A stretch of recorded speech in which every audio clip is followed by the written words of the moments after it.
Hi వివార్స్.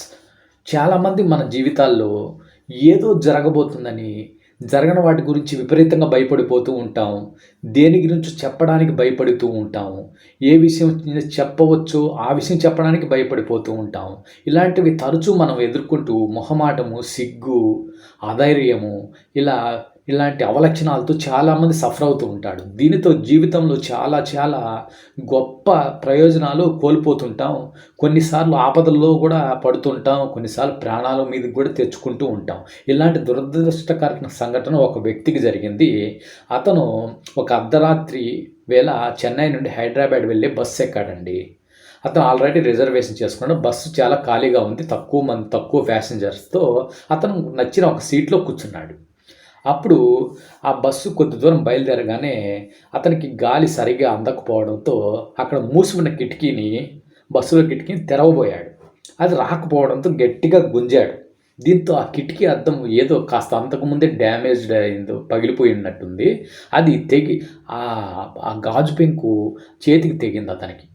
ఈ అద్దం పగిలిపోయిన విషయం డ్రైవర్‌కి, కండక్టర్‌కి చెబితే ఎక్కడ జరిమానా విధిస్తారో, లేకపోతే తిడతారో, కొడతారో అని మొహమాట పడిపోయో, భయపడిపోయో చెప్పకుండా ఆ సీటు మారి ఇంకో సీట్‌లో కూర్చున్నాడు తనకు సంబంధం లేదన్నట్టుగా. అసలు అపాయం ఇతనికి ఆల్రెడీ జరిగిపోయిన విషయం, ప్రమాదం జరిగిపోయిన విషయం ఇతను కనుక్కోలేకపోయాడు. ఆ అద్దము చీకట్లో అతనికి కనిపించలేదు కానీ, తన ఇంపార్టెంటు నరాన్ని కోసేసింది పాపం. అతను ఏదో చిన్న గాయం అనుకోని అలా నిద్రలోకి జారుకున్నాడు.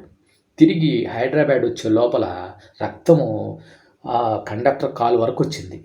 అతను హడావిడిగా అతను చూసే లోపల అతను అపస్మారక స్థితిలోకి వెళ్ళిపోయాడు. హడావిడిగా అతను అంబులెన్స్ పిలిపించి అతను హాస్పిటల్‌లో చేర్పించి ట్రీట్మెంట్ ఇస్తూ ఉండగానే ప్రాణాలు కూడా వదిలేశాడు.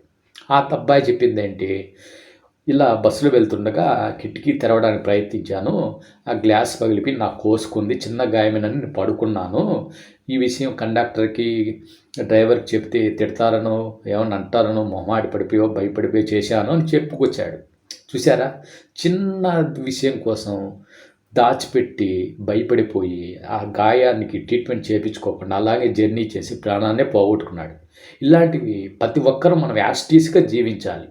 ఖచ్చితంగా యథార్థంగా మనమేంటో మనలాగా ఉంటాం. ఎవరిని అనుకరించాల్సిన అవసరం లేదు. దేనికి భయపడాల్సిన అవసరం లేదు. అలాగుంటే ప్రతి ఒక్కరికి దేవుడు సహాయం చేస్తాడు.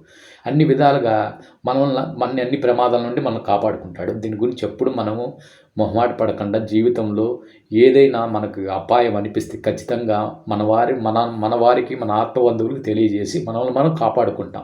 సో, వీడియో నచ్చితే ప్రతి ఒక్కరికి షేర్ చేయండి, సబ్స్క్రైబ్ చేయండి. జై హింద్, జై భారత్.